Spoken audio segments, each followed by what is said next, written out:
Газраас тэнгэр тэмүүлэн тэнгэрийн баг нь болсон миний бие хүн төрлөختний өлгийн утаг байсаар зууныг илээсэн билээ. Монголын их улсын баруун хоймордох Алтай нурууны нэгэн үргэлжлэл бол би намайг Баатар хайрхан гэдэг. Их нутгаа онгон дагшин энэ хിവэр нь хадгалан үлдээсэн нууц надад бий. Энэ нууцыг би та бүхэндээ удахгүй задлан хэлэх болно.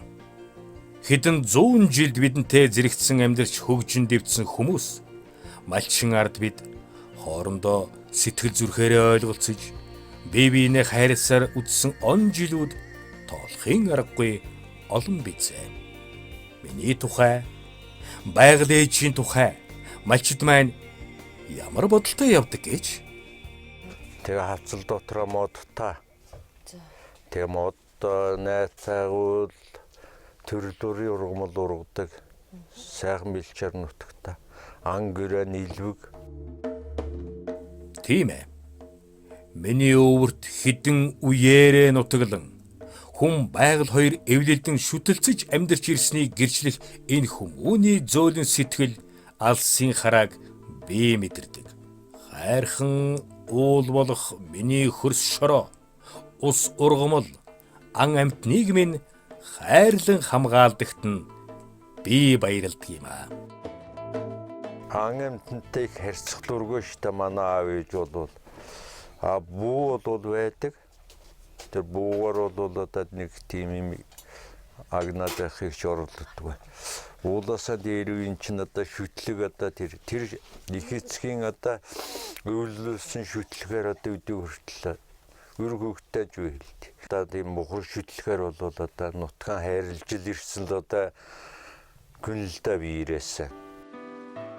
Одоогоос хэдхэн жилийн өмнөд манай энд бороохор илбэгтэй өвс ургамал өтхөн салаа бүрээс минь ус урсаж гуу жалга дов салаа бүртмэд аргал янгэргээд ховор амьтад илбэг байла. Тиймээс ч энэ нутгийн өвгчүүл Баатрын минь мянган салаа минь гэж шүтдэг байсан юмсан да. Уулын эзэн гэдэг утгаараа ирвэсийг бид нэр ер нь лөв уламжлалаасаа нааш жаахан аргадаал тэвнийг тайвшруулж нутгалж ирсэн л дээ. Ирвэс чинь тэгээд нэг 2-аас илүү ч зулцэг гаргадаг юм дөө. Их өсөлт удаантай шүү дээ уулаасаа. Тэгээд дургуйгаа гөрөх юм бол ирвэс чинь одоо тэр 2 зулцгынхаа нэгийг бэрэ хайчихна. Ирвэс ч бас ярддаг дошхон амтан.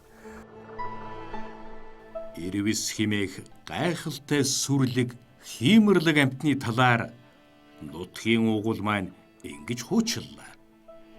Миний ихэнд дурдсан нууц маань энэ шүү дээ.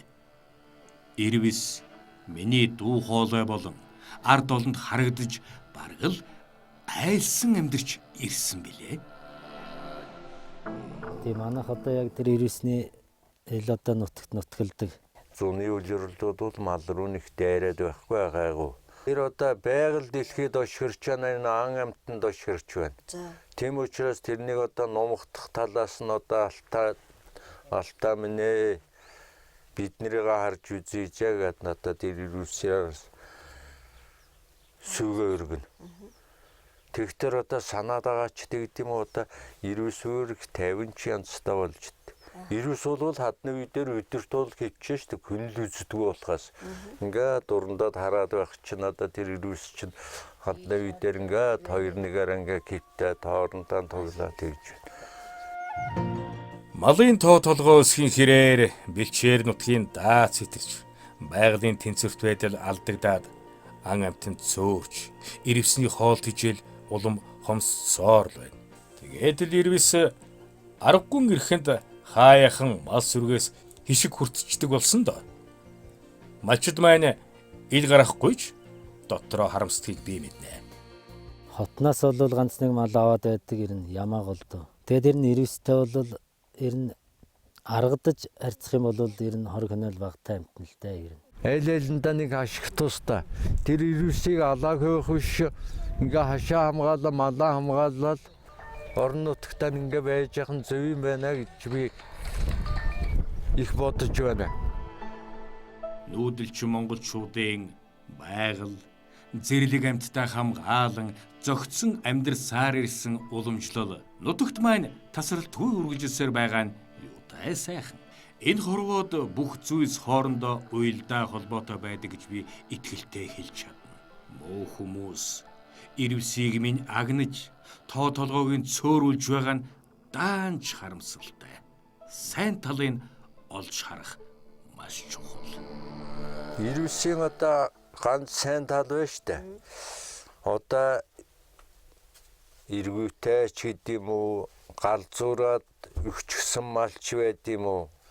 Ямар нэгэн өвчин зовлонгаар өгсөн одоо ан амьтны сэг зэмийг маш сайн устгах нь идэнэ. Тэгээ байгалийн маш үзэсгэлэнт одоо тэ сайхан амьтан л. Тэр нь яг байх орчинд байж ах л ёстой амьтан шиг л мэдэгдэн. Малчтад мал хэрэгтэй. Харин надад илэг бүтэн байхад минь ирвэс хэрэгтэй. Хүн байгаль хоёр үеийн үед харилцсан шүтэлцэж зөгцсөн амьдсаар ирсэн. Цаашид ч амьдсаар байх болно.